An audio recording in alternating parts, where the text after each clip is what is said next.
Welcome back to Chat Like a Native. Today we're going to show you how to unlock that sound of true fluency. If you already have the words and the grammar down, but you still feel like your speech is a bit flat. Right, a little stiff. And that stiffness, it isn't a vocabulary problem, it's a music problem. Exactly. We're going to show you how to steal the actual flow, the rhythm, and the tone from native speakers, using the movies and shows you already love. Stick with us for just the next few minutes, and we really think this will change how you practice. Okay, so before we jump into the main technique, let's do a quick warm-up on a word we hear all the time. Intonation. Intonation.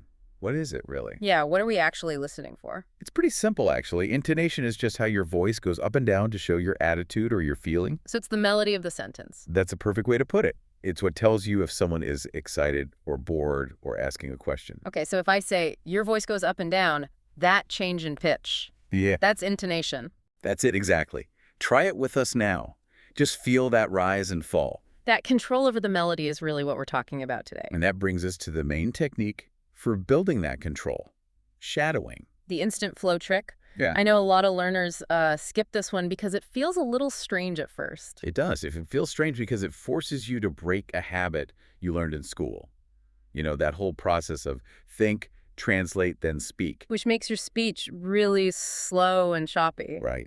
And that's where people usually try, repeat after me. They listen, pause, then speak. But shadowing is totally different. How so? With shadowing, you listen to the native speaker, and you repeat it almost at the same time. There's just a tiny delay, like you're an echo. Or shadow. Okay, but that sounds really demanding. My brain would just feel overwhelmed, wouldn't it? That's the brilliant part. It is overwhelming. It overwhelms the thinking, translating part of your brain so much that it just sort of gives up. And that forces your mouth to just copy the patterns automatically. Yes. You stop translating and you start feeling the rhythm. It builds muscle memory for the flow of speech. Okay, I see the benefit for flow. But why pop culture? Why not just some, professional audiobook? Great question. Two really important reasons. First is emotional connection. If you're shadowing a scene from a show you love, you're invested. You're not just copying sounds, you're copying a character's anger or excitement. And that emotion helps it stick. It absolutely does. And the second reason is you get the real-world music. Textbooks have that slow, perfect teacher voice. But real life is messy. People talk fast, they overlap. Exactly. Pop culture gives you that genuine human rhythm. That's what you need to master. So the first step for you listening is to pick 2 or 3 hero voices. An actor, a YouTuber, someone whose sound you really want to copy. Okay, let's try a key part of this whole thing right now. We call it whisper the melody. This is where you ignore the words and just focus on the shape of the sound. Like humming a song before you know the lyrics. I love that. Okay, I'll give you a short sentence. Everyone listening, don't worry about the words. Just hum the shape. Here it is. Are you kidding me right now? Okay, let me try. Just the tune.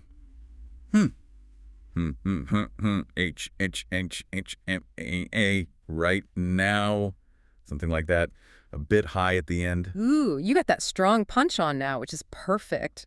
That's the intonation. The feeling of disbelief. Yeah. Now let's just refine the rhythm. English doesn't give equal time to every syllable. Our U is super fast. Ah, okay. The weight is on kit. And now, try to make those weak syllables just fly by. Got it. Let's see. Da kid ding me right now. Oh. I feel that. It's bouncier. That bounce, that's the flow we're talking about. So now let's look at what actually creates that music. Right. There are 3 key elements here: rhythm, stress, and intonation. Get these 3 right, and your meaning is always clear. But mess up just one, and the same words can tell a completely different story. The classic example for this is perfect. Let's take the simple phrase, you did it. Okay, so if I say, you did it, where's the focus? The focus is on the action. It sounds like praise, or maybe surprise. Wow, you actually did it. But what if I move the stress? What if I say, you did it? Now it's totally different. It sounds like you're singling me out, maybe accusing me of something. Right. Same words, totally different social meaning. So let's quickly define those 3 terms. Okay. Rhythm is the drum beat of the sentence. Some syllables are long and strong, others are quick and weak. And stress is the spotlight. It's the specific word or syllable you decide to highlight. And intonation, as we said, is the melody, the up and down that shows your attitude. That rhythm part is so important. A little drill I like is to just clap or tap the strong beats, like in, I really don't have time for this. I like that. So you tap on, I really don't have time for this. Exactly. And everything else is just quick filler. Hmm. If you can get that contrast between long and short, you stop sounding robotic. You start sounding natural. Okay, let's try a quick substitution drill with stress. This gives you so much power. Let's do it. The base phrase is, you can't be serious. Okay, everyone try this with us. First, stress the word you. You can't be serious. To me, that sounds like, I believe other people might be, but not you. It's a surprise about the person. Yeah, exactly. Now let's shift it. Stress the word can't. Can't be serious. That's all about shock. Total impossibility. Pure disbelief. Okay, last one. Stress serious. You can't be serious. That feels more focused on the news itself, like the information is just too wild to believe. It's amazing. All that meaning is in the music, not the words. But, practicing this can be intense and people fall into some common traps. Oh, absolutely. They turn it into frustrating homework and then they just quit. So what's mistake number one? Choosing clips that are way too hard or too long. If you're stopping every few seconds to look up a word, you're not shadowing. You're translating. So the fix is easy. Pick short clips, 10 or 20 seconds, where you already know most of the words. At least 70 or 80%. You need to focus on the sound, not the vocabulary. Got it. What's mistake number two? Shadowing for too long. This is really hard work for your brain. It burns you out fast. Right. So the fix here is about quality, not quantity. Aim for 10 or 15 minutes of super focused practice. Not an hour of distracted, tired work. Short bursts are way more effective. And the last big mistake. Focusing only on getting the words perfect. People will miss one word, stop, and lose the entire rhythm. Which is the whole point of the exercise. Exactly. So the fix is to have passes where you deliberately ignore the meaning. Hum it, whisper it. If you miss a word, who cares? Just keep the flow going. The goal is flow, not perfection. You got it. Okay, let's do a really quick quiz to make sure these ideas are locked in. All right, let's see if you're paying attention. Question 1.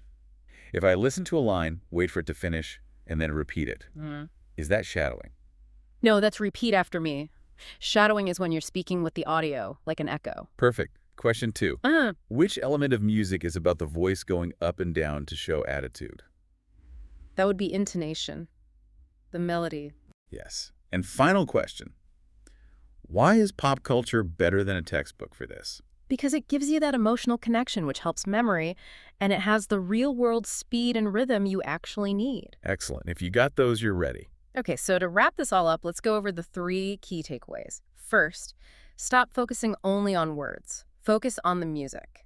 Rhythm, stress, and intonation. That's your new priority. Second, practice with short clips. 10 to 20 seconds is perfect. And use your hero voices. And third, follow a smart routine.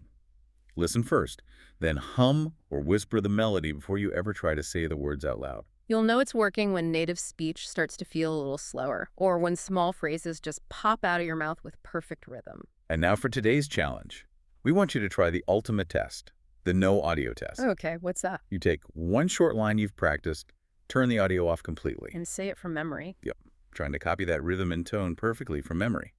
Then, play the original right after and compare how you sound. Just do that once today. It's the fastest way to see if you've really absorbed the music. Thank you so much for learning with us today. Keep practicing that flow. Next time, we're going to tackle something that happens in every single real-life conversation. How to handle those awkward interruptions and overlaps without losing your fluency. We'll see you then.